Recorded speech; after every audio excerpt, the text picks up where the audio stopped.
Alhamdulillah wassalatu wassalamu ala Rasulillah sallallahu alaihi wasallam sayyidina wa nabiyina habibina sayyidina Rasulillah sallallahu alaihi wasallam. Alhamdulillah na kasance ɗaya daga cikin fasinjojin jirgi na ƙasa wanda za mu zo daga Abuja za mu zo Kaduna sai kuma itila'i ya faru da mu. Muna hannunsu dai alhamdulillah har zuwa kwana 85. So ranar irin ta yau ran a Talata ina zaune na gama sallan duha sai ina jin shirbi ina karanta suna Allah ɗifu sai na ji ƙara sai muka ce wannan ƙarin bindiga ne sai na ce ina lillahi ina jin ma kaman ya same ni sai na duba sai na ga jini ne yake shigowa gajeren wandona ina ɗagawa sai yan uwana wanda muke tare da su a cikin ɗaki sai suke cewa an harbe ni sai na duba ya daga sai dokta muna tare da shi sai ce kwanta da na kwanta sai aka duba sai aka gani sai na ciccire rigana sai singileti na jini yana ta zuba sai aka samu sai aka rufe wurin da harbin ya shafe ni a ciki na dan saman cibiya na ne kadan to a takaice da aka jira doktor shi ya zo sai aka dan samu sai ya zo da angula ba aljin shi ya dan sa yatsan shi a cikin ciki na yana dan taba hanji na yana duba bullet din dan ba a ga inda bullet din yake ba a takaice so daga baya kuma ya ƙara sa almakashi ya ƙara dubawa yana tabawa ina ƙara ina lillahi wa inna ilaihi raji'un da sauransu dai daga ƙarshe sai aka samu sai aka yi kokari aka rufe sai aka sa banda da sauransu. Shi bullet din ya shiga cikin jikinka ne ko kuma dai ya wuce ne? Har yau dai ba a sani ba. A ga bullet din ba kuma ba a gan shi a jikina ba amma dai yanzu muna fatan za mu je a x-ray a duba amma har yanzu ba a gan shi ba kuma alhamdulillah. To wani irin hali kuka shiga cikin wannan watanni?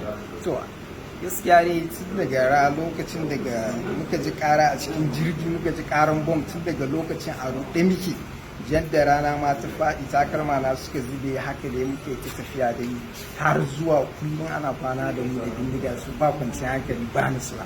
To wani kira za ka shugabantar tarayya akan bayan Allah da kuka bari a can? To hakika gaskiya akwai tsohuwa da muka bar ta kai kusan shekara 90 da wani abu sauran kuma yara ƙanana su ne musamman wanda suka fi a ba tausaya musu amma ko mutum ɗaya ba ma san ma ya ƙara kwana da haka abin da gwamnati tarayya za ta yi na ƙoƙari Allah ya ba ta iko da kuma sauran 'yan uwanmu da suke taimaka mana duk su yi ƙoƙari wannan mutane su biyo bayan gobe laraba in Allah ke. To masha Allah. The situation is really dire and terrible. Okay. Can you say about your experience in that place? My experience is really terrible. I mean, you can see I just finished shedding tears of joy that I've been. I mean, I have returned back home and I'm going to be reunited with my family very soon. Now, quite frankly, it is not the experience I've been through. I mean, the last 4 months is not something I would like even my enemy to go through. Because I mean there was barely food for people to eat. We were hungry for the last three and a half months. I mean we were quite surprised in the last 2 weeks. We actually they started bringing food stuff that we ate and we were actually okay in the last 2 weeks. But then for the first 3.5 months.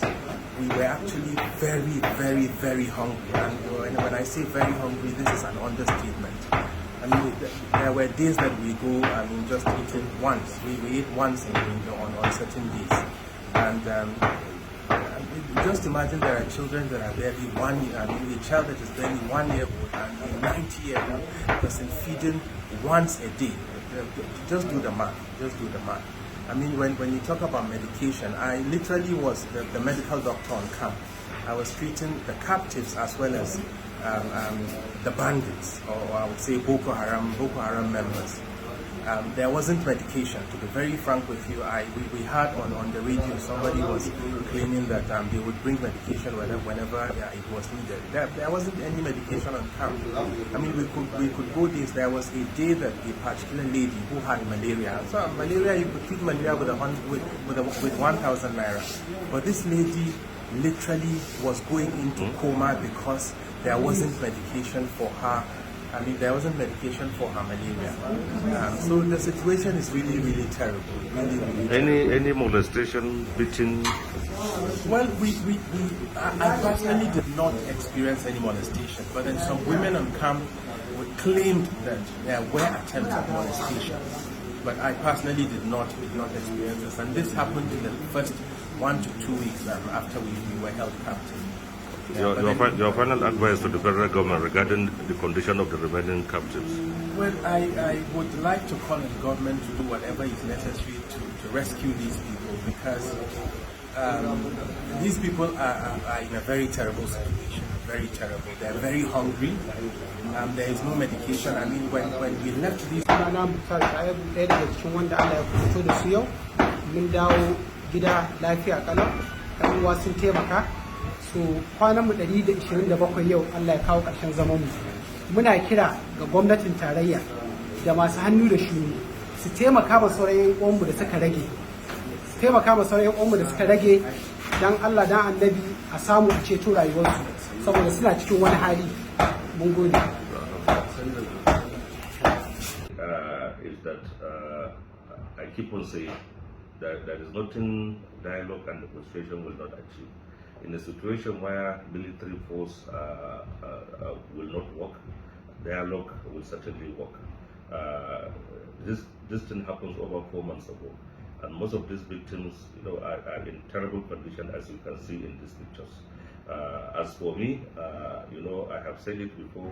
I have formally withdrawn myself from anything that has to do with negotiation because of the situation we find ourselves and because of the government's lack of interest in this matter. But what brought these 5 released victims to my office this afternoon? They were successful, at the end of their travels. They came purposely to thank me for the past efforts I have done in mediation and in engaging with these abductors to ensure that none of them is harmed. So I think it's a visit to show their appreciation to me.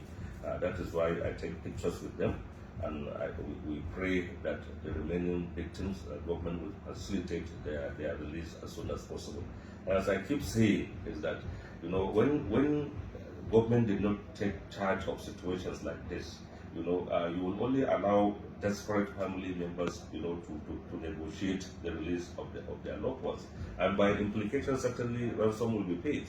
So, if, for example, things like that will happen, then what will be the fate of the majority of the captives that are there, who cannot even raise as small as 100,000 naira? We have to realize that most of the victims that are there in the forest, more than 80% of them are very poor and cannot be able to even negotiate their release. So I think government has to have to consider these glaring realities and then come to the aid of these remaining victims as soon as possible. You can see from their interviews, it is really terrible, and one is only surviving by Allah's will. So I thank them for the visit, for what I have done in the past, and we pray that government will step in and ensure that this thing comes to an end as soon as possible.